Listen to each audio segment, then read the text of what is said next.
Hi friends, എല്ലാവർക്കും നമസ്കാരം. ഇന്ന് നമുക്ക് ടീ കേക്ക് എങ്ങനെ ഉണ്ടാക്കിയെടുക്കാൻ നോക്കാം.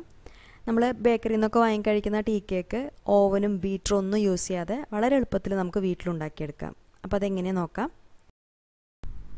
അപ്പോൾ ആദ്യം നമുക്ക് ഈ കേക്കിന് വേണ്ട ഡ്രൈ ഇൻഗ്രീഡിയൻസ് ഒക്കെ ഒന്ന് റെഡിയാക്കി എടുക്കാം. അപ്പോൾ അതിന് വേണ്ടിയിട്ട് ഇതുപോലെ ഒരു പാത്രത്തിലേക്ക് ഒരു അരിപ്പ് വെച്ച് കൊടുക്കാം. ഇതിലേക്ക് നമുക്ക് 1.25 കപ്പ് മൈദ ചേർത്ത് കൊടുക്കാം. അപ്പോൾ ഞാനിവിടെ എടുക്കുന്ന കപ്പ് എന്ന് പറഞ്ഞാൽ 250 ml കപ്പാണ്. ആ കപ്പിന് ആദ്യം നമുക്ക് 1 കപ്പ് ചേർത്ത് കൊടുക്കാം.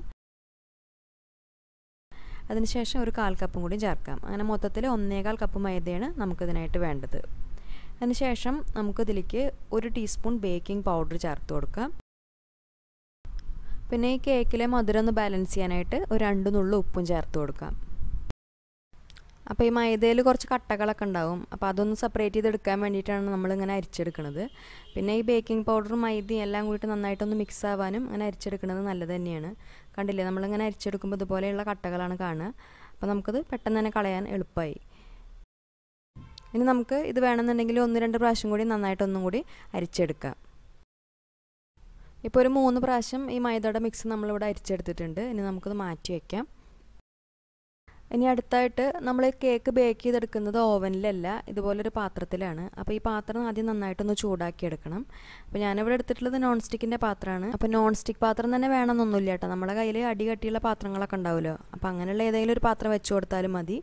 ഇനി നമുക്ക് കേക്ക് ടിന് ഇറക്കി വെക്കാൻ വേണ്ടിയിട്ട് ഇതിലേക്കൊരു സ്റ്റാൻഡ് വെച്ച് കൊടുക്കാം. അപ്പോൾ സ്റ്റാൻഡിന് പകരമായിട്ട് നമ്മുടെ കയ്യിൽ തട്ടൊക്കെ ഉണ്ടാവുമല്ലോ, തട്ടുണ്ടെങ്കിൽ തട്ട് വെച്ച് കൊടുക്കാം, അല്ലെങ്കിൽ ചെറിയൊരു പ്ലേറ്റ് വെച്ച് കൊടുത്താലും മതി. എന്നിട്ട് ഇത് അടച്ചു വെച്ചിട്ട് ഒരു 10 മിനിറ്റ് നേരം ഹൈ ഫ്ലെയിമിലിട്ടിട്ട് ഒന്ന് ചൂടാക്കാനായിട്ട് വെക്കാം. ഇനി ഈ പാത്രം നന്നായിട്ടൊന്ന് ചൂടായി വരുന്ന സമയം കൊണ്ട് നമുക്ക് കേക്കിന് ആവശ്യമായിട്ടുള്ള ബാക്കിയുള്ള കാര്യങ്ങളൊക്കെ റെഡിയാക്കി എടുക്കാം. അപ്പോൾ ഇനി നമുക്ക് കേക്കിന് ആവശ്യമായിട്ടുള്ള വെറ്റ് ഇൻഗ്രീഡിയൻസ് ഒക്കെ റെഡിയാക്കി എടുക്കാം. അപ്പോൾ നമ്മളതിന് വേണ്ടിയിട്ട് ബീറ്ററൊന്നും യൂസ് ചെയ്യണില്ല, മിക്സിയുടെ ജാറിലാണ് എല്ലാം ബ്ലെൻഡ് ചെയ്തെടുക്കുന്നത്. അപ്പോൾ ആദ്യം നമുക്കൊരു 3 മുട്ട ഇതിലേക്ക് ഒഴിച്ചു കൊടുക്കാം. അപ്പോൾ മുട്ട എന്ന് പറയുമ്പോൾ നമ്മൾ റൂം ടെമ്പറേച്ചറിലുള്ള മുട്ടയാണ് കേട്ടോ എടുത്തിട്ടുള്ളത്. പിന്നെ നമുക്ക് ഇതിലേക്ക് ഒരു 1/4 കപ്പ് ബട്ടർ ചേർത്ത് കൊടുക്കാം. അപ്പോൾ ബട്ടറും റൂം ടെമ്പറേച്ചറിലുള്ള തന്നെ എടുക്കണം. അപ്പോൾ നമ്മൾ ഇതുപോലെ തന്നെ കേക്കിനായിട്ട് എടുക്കുന്ന എല്ലാ ഇൻഗ്രീഡിയൻസും റൂം ടെമ്പറേച്ചറിലുള്ള തന്നെ ആവാനായിട്ട് ശ്രദ്ധിക്കുക. ഇനി അടുത്തായിട്ട് നമുക്ക് ഇതിലേക്ക് 1/4 കപ്പ് ഓയിലും കൂടി ചേർത്ത് കൊടുക്കുക. അപ്പോൾ ഞാനിവിടെ സൺഫ്ലവർ ഓയിലാണ് എടുത്തിട്ടുള്ളത്. അപ്പോൾ നമ്മൾ ഈ കേക്കിന് വേണ്ടിയിട്ട് 1/4 കപ്പ് ഓയിലും 1/4 കപ്പ് ബട്ടറുമാണ് എടുത്തിട്ടുള്ളത്. അപ്പോൾ നമുക്ക് ബട്ടറാണ് കൂടുതൽ ഇഷ്ടം എന്നുണ്ടെങ്കിൽ 1/2 കപ്പ് ബട്ടർ എടുക്കാം. അല്ല, ഇനിയിപ്പോൾ ഓയിലാണ് വേണ്ടെന്നുണ്ടെങ്കിൽ 1/2 കപ്പ് ഓയിൽ എടുത്താലും കുഴപ്പമില്ല. ഇനി നമുക്ക് ഇതിലേക്ക് കേക്കിന് മധുരത്തിന് ആവശ്യമായിട്ടുള്ള പഞ്ചസാര ചേർക്കാം. അപ്പോൾ ഒരു 1/4 കപ്പ് പഞ്ചസാരയാണ് ഞാൻ ചേർത്ത് കൊടുക്കുന്നത്. അപ്പോൾ ഈ മധുരത്തിൻ്റെ അളവ് നമ്മുടെ അളവിനനുസരിച്ച് എടുത്താൽ മതി. ഇനി നമുക്കിതിലേക്ക് നമ്മളിതിൽ ചേർക്കുന്ന മുട്ടയുടെ സ്മെല്ലൊക്കെ ഒന്ന് കുറയാനും അതുപോലെ കേക്കിന് നല്ലൊരു ഫ്ലേവറൊക്കെ കിട്ടാൻ വേണ്ടിയിട്ട് 1 ടീസ്പൂൺ വാനില എസൻസ് ചേർത്ത് കൊടുക്കാം. ഇനി ഇത് അടച്ചു വെച്ചിട്ട് ഇതെല്ലാം കൂടിയിട്ട് നമുക്ക് നന്നായിട്ടൊന്ന് ബ്ലെൻഡ് ചെയ്തെടുക്കാം. അപ്പോൾ ഇതിൽ പഞ്ചസാരയൊക്കെ നന്നായിട്ട് അലിഞ്ഞ് നല്ലൊരു ടെക്സ്ചർ ആകുന്ന വരെ നമ്മളിത് ബ്ലെൻഡ് ചെയ്യണം. അപ്പോൾ ഏകദേശം 1 മിനിറ്റ് നേരമൊക്കെ നമ്മളിത് അടിച്ചെടുക്കേണ്ടി വരും. അപ്പോൾ ഇനി നമുക്ക് നന്നായിട്ടൊന്ന് അടിച്ചെടുക്കാം. ഇപ്പോൾ ഇതെല്ലാം നമ്മൾ നന്നായിട്ട് ബ്ലെൻഡ് ചെയ്തെടുത്ത് കഴിഞ്ഞു. ഇനി നമുക്കിതൊരു ബൗളിലേക്ക് മാറ്റാം. ഇനി നമുക്ക് നേരത്തെ റെഡിയാക്കി വെച്ചിട്ടുള്ള മൈദ മിക്സ് ഈ മുട്ടയും പഞ്ചസാരയൊക്കെ കൂടിയിട്ടുള്ള ഈ ഒരു മിക്സിലേക്ക് ചേർത്ത് കൊടുക്കാം. അപ്പോൾ ഒരുമിച്ച് എല്ലാം കൂടി ചേർത്ത് കൊടുക്കുന്നില്ല, കുറച്ചായിട്ട് ചേർത്ത് കൊടുക്കുക. എന്നിട്ട് ഇതുപോലെ ഒരു സ്പാറ്റിലോ അല്ലെങ്കിൽ ഒരു വിസ്കോ എന്തെങ്കിലും വെച്ചിട്ട് കട്ടയില്ലാത്ത രീതിയിൽ നന്നായിട്ടൊന്ന് ഫോൾഡ് ചെയ്തെടുക്കാം. പിന്നെ ഇങ്ങനെ മിക്സ് ചെയ്തെടുക്കുന്ന സമയത്ത് ഒരേ ഡയറക്ഷനിൽ തന്നെ മിക്സ് ചെയ്യാനായിട്ട് ശ്രദ്ധിക്കണം.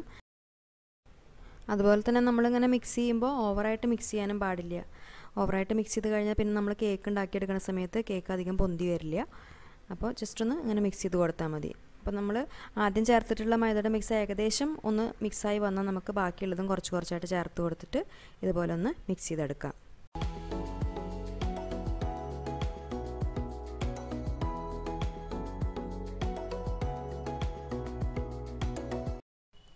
ഇപ്പോൾ അതെല്ലാം നമ്മൾ നന്നായിട്ട് മിക്സ് ചെയ്തെടുത്തിട്ടുണ്ട്.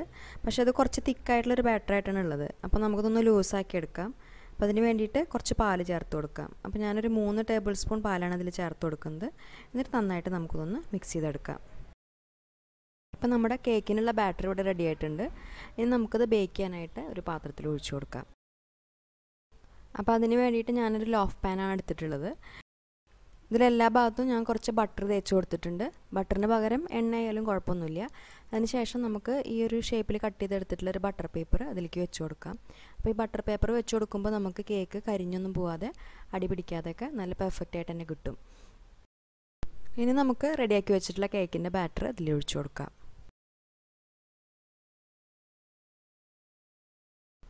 ഇപ്പോൾ ഈ ബാറ്റർ മുഴുവനായിട്ട് നമ്മൾ ഈ ടിന്നിൽ ഒഴിച്ചു കൊടുത്തിട്ടുണ്ട്.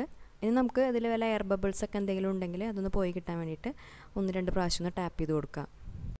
അതിനുശേഷം നമുക്കിത് നേരത്തെ ചൂടാക്കാനായിട്ട് വെച്ചിട്ടുള്ള പാത്രത്തിലേക്ക് വെച്ച് കൊടുക്കാം.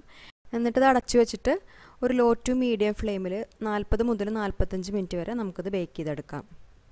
അപ്പോൾ പാത്രത്തിൻ്റെ അടപ്പിൻ്റെ മേലെ ഇതുപോലെ എന്തെങ്കിലും ഹോൾസൊക്കെ ഉണ്ടെങ്കിൽ നമുക്കൊരു പേപ്പറോ എന്തെങ്കിലും ഒന്ന് ചുരുട്ടിയിട്ട് വെച്ച് കൊടുത്താൽ മതി. പിന്നെ ഈ ബേക്കിംഗ് ടൈമിന് നമ്മുടെ സ്റ്റവിൻ്റെ ഫ്ലെയിമിനനുസരിച്ചും അതുപോലെ നമ്മൾ എടുക്കുന്ന പാത്രത്തിനനുസരിച്ചൊക്കെ ചെറിയ ഡിഫറൻസൊക്കെ വരാറുണ്ട്. അപ്പോൾ ഒരു 30 മിനിറ്റ് കഴിഞ്ഞതിന് ശേഷം ഇത് തുറന്ന് നോക്കിയിട്ട് ഒരു കത്തിയോ അല്ലെങ്കിൽ ഒരു സ്ക്വയറോ വെച്ചിട്ട് ഒന്ന് ഇൻസേർട്ട് ചെയ്തിട്ട് ബേക്കായോ ഒന്ന് നോക്കിയാൽ മതി. അപ്പോൾ ഇനി നമുക്ക് ഒരു 40 മിനിറ്റിന് ശേഷം ഇതൊന്ന് തുറന്ന് നോക്കാം. ഇപ്പോൾ ഒരു 40 മിനിറ്റിന് ശേഷം ഞാനിതൊന്ന് തുറന്നിട്ടുണ്ട്. നമ്മുടെ കേക്ക് നന്നായിട്ട് പൊന്തി വന്നിട്ടൊക്കെ ഉണ്ട്. ഇനി നമുക്കത് ബേക്കായോ എന്ന് അറിയാൻ വേണ്ടിയിട്ട് ഒരു സ്ക്വയർ എന്തെങ്കിലും ഒന്ന് ഇൻസേർട്ട് ചെയ്ത് നോക്കാം. കണ്ടോ, നല്ല ക്ലീൻ ആയിട്ട് വന്നിട്ടുണ്ട്. അപ്പോൾ നമ്മുടെ കേക്ക് നന്നായിട്ട് ബേക്കായി നടത്താം. ഇനി നമുക്കത് പുറത്തെടുത്ത് വെച്ചിട്ട് നന്നായിട്ട് തണുത്തതിന് ശേഷം ഈ ടിന്നിൽ നിന്ന് പുറത്തേക്ക് എടുക്കാം. ഇപ്പോൾ കേക്ക് ഇവിടെ നന്നായിട്ട് തണുത്ത് വന്നിട്ടുണ്ട്. അപ്പം ഇനി നമുക്കിതിൻ്റെ സൈഡിലൊരു കത്തി വെച്ചിട്ട് ഇതുപോലെ ഒന്ന് വിടിയിച്ച് കൊടുക്കാം എല്ലാ ഭാഗത്തും. എന്നിട്ട് ഇതൊന്ന് പുറത്തേക്ക് എടുക്കാം.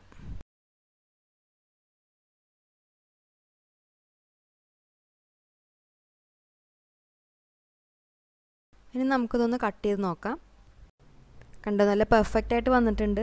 നമ്മൾ ബേക്കറിയിൽ നിന്നൊക്കെ വാങ്ങി കഴിക്കുന്ന ടീ കേക്കിൻ്റെ അതുപോലെ തന്നെ കിട്ടിയിട്ടുണ്ട്. നല്ല സോഫ്റ്റ് ആയിട്ടുള്ള കേക്കാണ്, അതുപോലെ കഴിക്കാനും നല്ല ടേസ്റ്റാണ്. പിന്നെ ഇത് ഉണ്ടാക്കിയെടുക്കാനും നല്ല എളുപ്പമാണ്. അപ്പോൾ ഈ റെസിപ്പി ഇഷ്ടപ്പെട്ടാൽ ഉണ്ടാക്കി നോക്കുന്ന സമയത്ത് അഭിപ്രായം അറിയിക്കൂ. പിന്നെ ഈ വീഡിയോ ഇഷ്ടപ്പെട്ടാൽ ലൈക്ക് ചെയ്യാനും ഷെയർ ചെയ്യാനും മറക്കരുത്.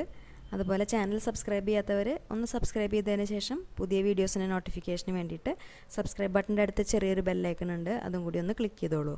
അപ്പോൾ ഇനി നല്ലൊരു റെസിപ്പി ആയിട്ട് വീണ്ടും കാണാം. Thank you.